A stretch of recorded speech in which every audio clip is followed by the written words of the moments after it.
Good afternoon, good afternoon. Thank you so much for joining us here nationwide at 5. I'm Cliff Hughes. Good afternoon, listeners. Good afternoon, Cliff. I'm Ricardo Brooks. Hello to you if you're joining us on radio. Hello to you if you're joining us on the app. And good afternoon to our friends on YouTube. And the stream on YouTube, nationwide 90 FM. If you're not subscribed, you should be. So hop on over and join the community. Sure. They get very tough there, I must warn you. Yes, man. Rowdy crowd. Yes. All right, in our cover story this afternoon, what happened at Parliament's Public Accounts Committee meeting today. They dealt with the Tax Administration of Jamaica, TAJ, and the controversy that blew up earlier this year when it was revealed that the TAJ had spent hundreds of millions of dollars preparing 2 buildings it is yet to occupy. The PAC heard today that that figure had ballooned to $1.5 billion. That was revealed by the Commissioner General of the TAJ, Ainsley Powell. Now, up to August 2023, TAJ spent nearly $400 million to lease a property in Manchester and another in Annotto Bay in St. Mary over a 3-year period. But to date, the TAJ has not occupied those buildings. This was revealed in an Auditor General's report, of course, listeners, you'd recall, tabled in the House of Representatives in March. Now, at that time, the Commissioner General of the TAJ, Ainsley Powell, partially blamed onerous government procurement rules for the delay in occupying the buildings. In an update this afternoon, Mr. Powell told the Public Accounts Committee that both properties are to be occupied by 2025. In the case of the Annotto Bay property, Mr. Powell confirmed to PAC Chairman Julian Robinson that $53 million will be spent before the property is ultimately used. Okay, all right, let me start with Annotto Bay. The lease to date, $23 million. Is what, sorry? $23 million. And we are at the point where we are going to start the process of putting the office in order for us to occupy, which is at a cost of estimated at roughly $30 million. The expected start date is June 10th for that work, and we expect it to be completed within 4 months. We'll be putting in counters for the service areas, and we'll be doing cabling, structured cabling to facilitate the IC network. I'm not sure which one of the definition that might fall under, but that's the extent of the work, right? And so we are hoping that by the 3rd quarter we should be in that space. Because as you know, we have closed out in the original office in Annotto Bay. So all right, so just to summarize, $23 million so far on the lease. Yes. $30 million to retrofit, yes. And you anticipate occupying the space by the 3rd quarter of this year. Yes, sir. And in terms of the contracts for retrofitting, have all of those gone through the procurement process, and you have completed the procurement process for all of those? Yes. Okay. All right, you want to go to Mandeville? All right, from Mandeville, to date we have spent $451 million. We are at the point of... Is that, just to be clear, 451 on what, lease? Lease, yes. Lease, okay. And we had restarted the bidding process, and we expect that to be closed by the 29th of this month, which is tomorrow. And the bidding process is for the retrofitting? Right. Okay. 29th of May. Of May, so yes. Tomorrow? Yes. Okay. A fair amount of work on that contract was done by the landlord, and they had put in elevators, bathrooms, flooring, etc. But finishing the works is going to be our main response. And what is the anticipated cost for the retrofitting of the space? It will probably take us somewhere close to $1 billion. To what? $1 billion. Yeah. $1 billion to retrofit? Yes. Wow. And when do you anticipate having the space ready for occupancy? We're looking at September 2025. That's the best estimate we have right now. Ainsley Powell there, the Commissioner General of the TAJ. in dialogue with Julian Robinson, the chairman of Parliament's PAC. And I can imagine, Cliff, the listeners are like Mr. Robinson saying, wow, $1 billion to retrofit. Which is separate from the 451 million already? Yes. You sure? Yes. That's what he said? He was asked about it, and then he went on to discussing retrofit, which is how I imagine it comes to the 1.5. And, you know, like the listeners and myself, Mr. Robinson pressed on the significant expenditure. Mr. Powell defended the leasing of the properties. He says all the other locations and arrangements were deemed less than ideal for their purposes. Hearing what you have said, 451 on the lease, close to 1 billion retrofitting. Has there been a cost-benefit analysis done to determine whether it would have been better for the government to build its own building or to use an alternative, given the cost? Because we're talking about close to 1.5 billion for both lease and retrofitting by the time you occupy. When we started out, we had actually pursued the acquisition of property, which we were not able to find suitable property within the confines of Mandeville.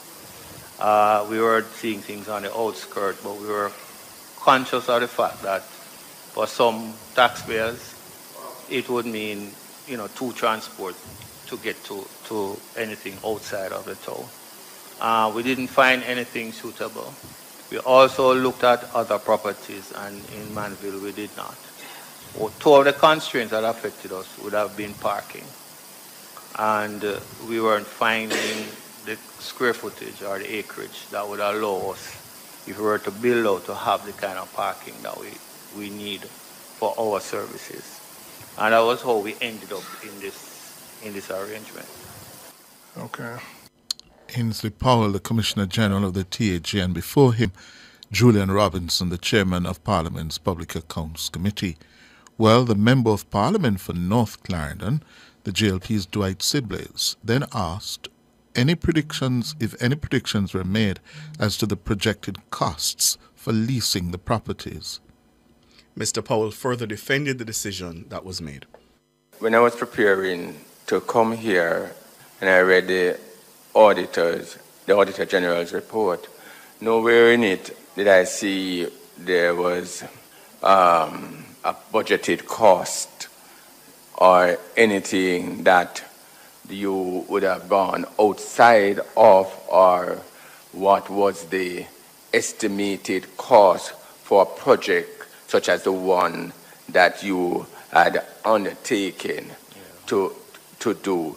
So I wasn't able to form for myself that the amount spent, was it exorbitant, or just within these kind of projects that we would find this. Yes, I got also that there was some issue, as was expressed by you before, but I just wanted to know whether we were outside of what projects like this would cost.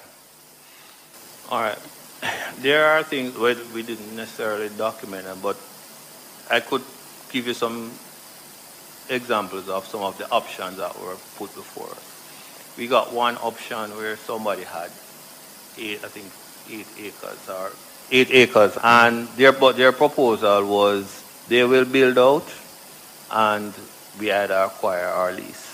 That option was not a feasible option because there was no bounds in terms of what would be the cost to build out. It was raw land, right? No infrastructure, etc.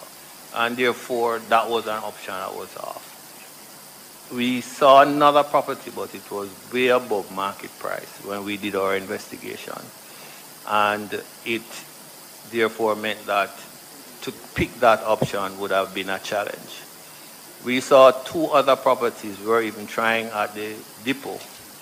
But then my layman assessment, and we asked, the areas that we were going in, that would have been near a sinkhole, which would have meant that we would have a challenge in terms of drainage, etc. And so those are some of the things that shift us into finding a space that we could retrofit. Ainsley Powell there, Commissioner General of the TAJ. Before him, Dwight Sibley's the MP for North Clarendon.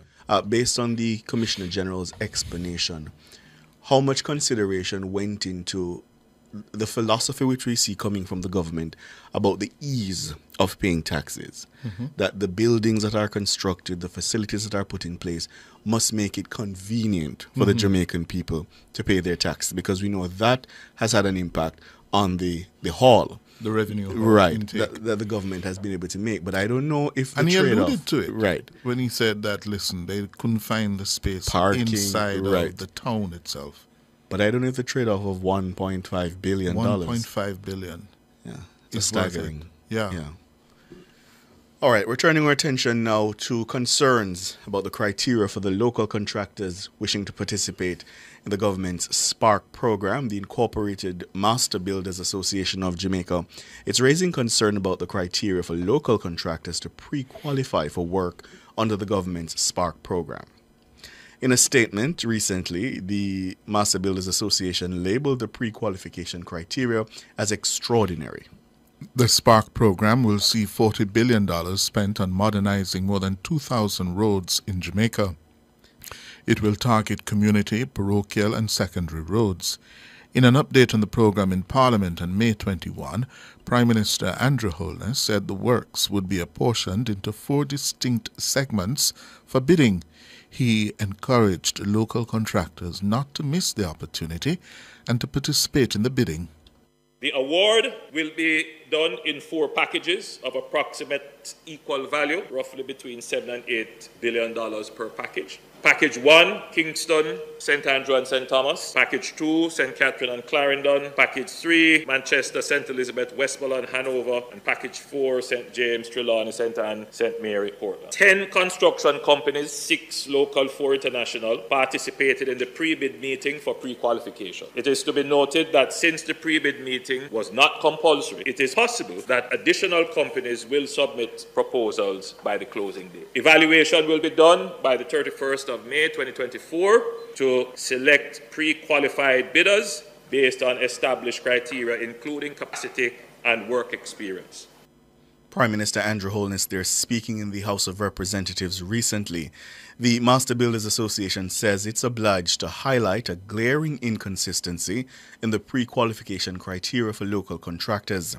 According to the Builders Association, those criteria require contractors to maintain liquid financial resources amounting to $12.8 million. Joining us now to discuss further, we have quantity surveyor, Dean Bars, and former president of the IMAJ, Carvel Stewart, who let us tell our listeners we extended an invitation to the principals at the National Works Agency to join the discussion this afternoon. Their Communication and Customer Services Manager, Stephen Shaw, told us that the NWA did not set the criteria and directed us to the Minister with responsibility for works, Robert Morgan. When we reached out to Minister Morgan, he said he wants to meet with the Incorporated Master Builders first. Yeah. So, gentlemen, good afternoon. Good afternoon, gentlemen. Good afternoon to you listeners. And have you had that invitation to meet with the Minister yet? I am not aware of it. Neither am I aware. Oh. Well, to the issue, the deeper issue, help us to understand this liquid financial requirement of almost $13 million. This is for each contractor? Yes. It is for each contractor. Each contractor. Oh, that's almost what? 2 billion Over Jamaican over 2 billion Jamaican dollars. 2 billion. Oh. And I understand that there could be a consortium arrangement. Just explain how that works. Well, each member of the consortium has to satisfy that requirement. Yes. Oh. In other words, if you have 4 people, 2 people, whatever it is, it's 2 billion times the number. Oh, so each contractor has to have that available. So explain why then have the concept of a consortium, because that would seem to be defeating that purpose. If you have to stand on your own anyhow. Yes. Yeah. Well, let us, I think, I think I'm known to say what the facts are. This is not new or unusual. During the JDIP period, they had put out a similar invitation. And at that time, it was something like we had to have done 270 million US dollars over a period of time over which 270 million US dollars of road work had not been done. There was another time when for you to pre-qualify to do work, I think it was on Norman Manley, you would have had to have experience working on 3 international airports. Yes. Yeah. So this is not unusual. It is just, let's face the fact, it's to exclude Jamaican contractors. It has no other objective. It is par for the course, because the But hold Ministry on, of if Work, it is par for the course, why it is meant to exclude? If the that is local- standard If it practice. is standard, it doesn't follow. No, it's what is standard. No, I'm just saying that there are previous examples to excluding Jamaican contractors, and I cited 2 previous occasions. So do I understand you to be saying in the other instances when the system was set up this way, you're saying that you believe in those instances as well, that was the intention? Well, could well be. No local contractor was able to qualify on their own. just It to is highlight on this one, Yes. each contractor is asked to demonstrate that he has a turnover of $5 billion per year Right. for the past 8 years. And the Ministry of Work themselves, who is responsible for all the work in the country, has a budget of just under $7 million for this year. So there's no one contractor who will be doing all the work for the Ministry of the Works. Therefore, First of all, obviously excludes the local contractors. Yeah.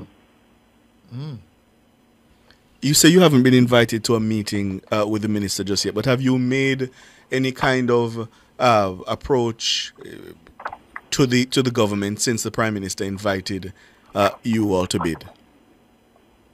To my knowledge, the first reference was to the NWA, because it is the NWA who had issued the invitation. That's correct. And had convened the pre-bid meeting.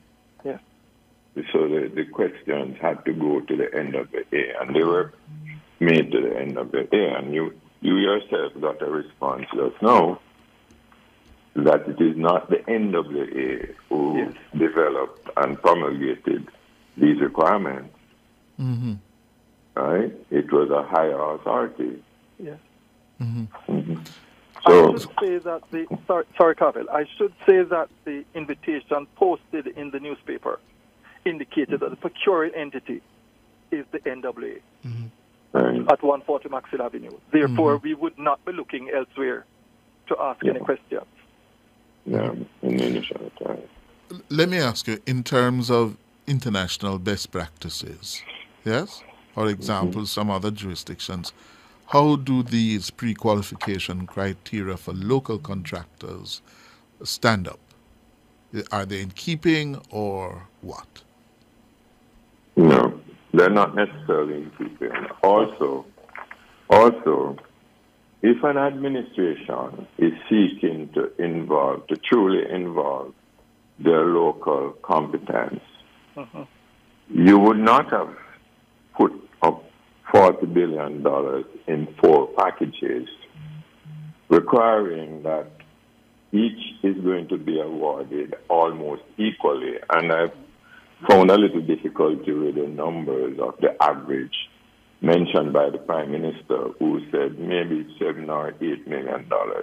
None of those add up to 4 times 40, right? No. To get to 40. So my average would have been $10 billion each. And it is suggesting, therefore, that a package of 10 billion is what would be awarded to people who had to do, what, $8 billion or something, $5 billion? Yes. Over the last 10 years, 8 of the last 10 years, 8 of the 10. They would have done $5 billion. So now they're being asked to do $10 billion. So the numbers don't add up. The intent, for me, is very clear, and I've always spoken out frankly. If you're going to include work for local contractors, not as subcontractors, but as contractors, there are different ways that you could have packaged $40 billion worth of work. Yes? So that, because even with someone getting $10 billion worth of roadworks, you would not be everywhere from day one. There would have to be a schedule that takes you from location to location over the 2 years over which the execution is to take place. So I am convinced that it is structured to exclude our people. And what would be the rationale for that? The rationale is consistent for me since... No, let me hear Mr. Burrows. We have been hearing a lot from Mr. Burrows. As Mr. Stewart says, the rationale is consistent. I sit on the Construction and Industrial Council, and we hear these complaints from time to time, and it can't be justified.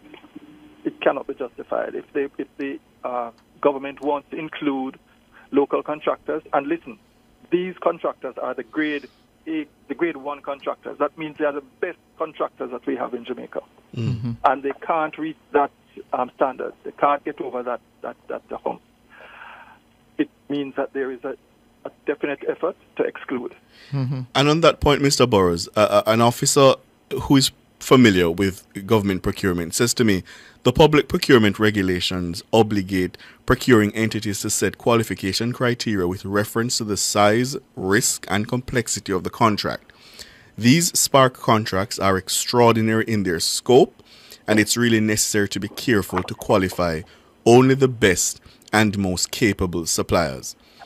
The procuring entity didn't have a design to exclude local contractors. So the officer seems to be saying here that the government is really just trying to get the best and most capable because of the scope and complexity of this project. One needs to look at what is required here. What is the aim of the contract? It's to repair roads, to repair culverts, to repair sidewalks. This is something that our local contractors have been doing for years. All the work, the rewards have been here until fairly recently, have been done by local contractors. So to say that these types of work, this is not brand new, this is not a new highway. The repair of roads can't be put to our local contractors, then something is wanting. Well, listen to this reaction from a listener. Cliff, you really want local road builders to do spark roads? After they've let us down for decades? Wow. Politicians and themselves are crooks and can't help themselves. Left to me, there'd be no spark. It's going to be $40 billion down the drain. Right now, China Harbour has to be doing corrections to St. Thomas Road. They can't help themselves. You see the level of cynicism, yeah? And distrust. And distrust, yeah, because the Jamaican people have felt it over the years. Local contractors fix road, and one shower of rain and it gone. Yeah. What you must pay attention to is which roads and which specifications, right? Yeah. Also, but how does that matter though? Because the principal concern is that the Jamaican people have not gotten value for money. It matters. That is just it matters because you are comparing designs and specifications that are unequal because you don't know, right? And you have to, there's also another aspect of road construction that is totally ignored. It's drainage. Yes.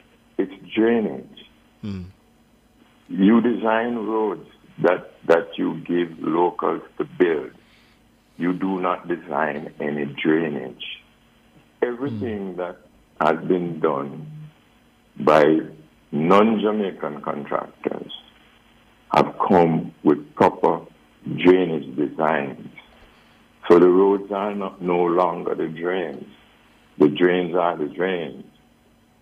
And what is done to facilitate that. So in other words, you're saying that you've been given... It has always been easy to criticize the locals and for somebody to talk about China Harbor correcting work. They clearly do not understand the contracting process. China Harbor is the contractor. China Harbor may have subcontracted to local companies, but would have maintained the responsibility for the quality of the execution of the works. Therefore, if you have a subcontractor who is not performing, it is still your responsibility to see to it that the work is properly done. Dean Barros, Carville Stewart, we got to leave it there. We're well out of time. We'll have to continue this conversation, gentlemen. Good.